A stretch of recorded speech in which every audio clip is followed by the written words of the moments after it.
Bienvenue à la série des visites virtuelles du MoCo avec différents points de vue sur l'exposition Mécaro, l'Amazonie dans la collection Petit Gars.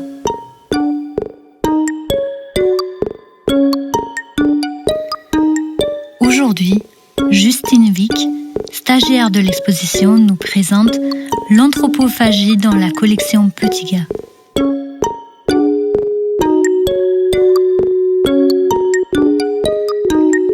Le cannibalisme seul nous unit, socialement, économiquement, philosophiquement. To be or not to be, that is the question. Oswald de Andrade, écrivain, poète et polémiste, figure majeure du mouvement moderne au Brésil, publie en 1928 le Manifeste anthropophage.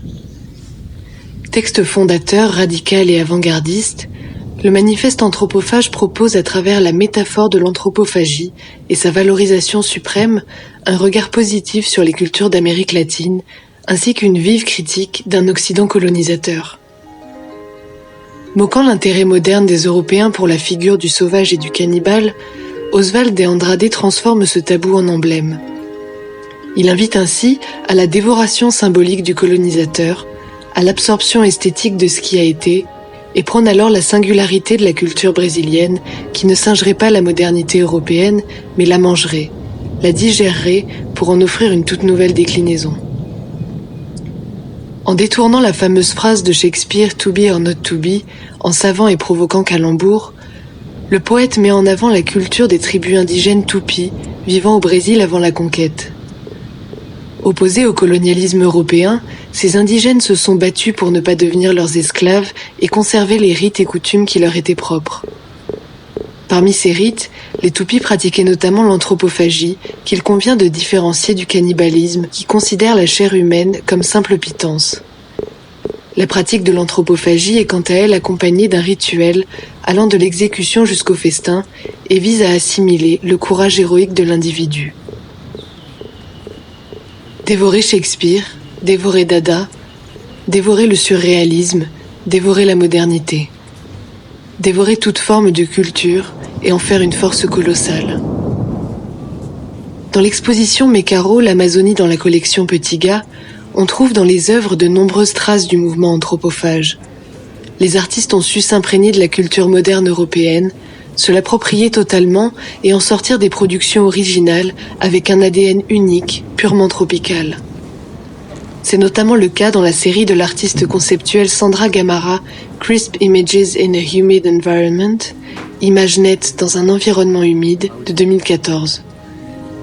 À travers l'appropriation et le détournement de la série de peintures emblématiques Homage to the Square de l'artiste moderne Joseph Albers, Sandra Gamarra peut être rattachée à l'idéologie anthropophage.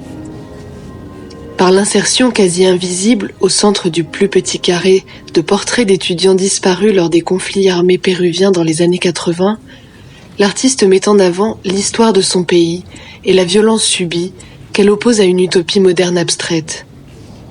Gamarra a dévoré l'abstraction, dévoré la modernité, elle a dévoré Albers. À la fois hommage et détournement critique, cette série rend compte d'une sensibilité artistique proprement latino-américaine, où est assumée une histoire lourde et une forme d'identité nationale et culturelle hybride, multiple, anthropophage. De la même manière que Sandra Gamarra, soyons gourmands, soyons anthropophages, sans jamais en être rassasiés. Continuons de dévorer de belles choses.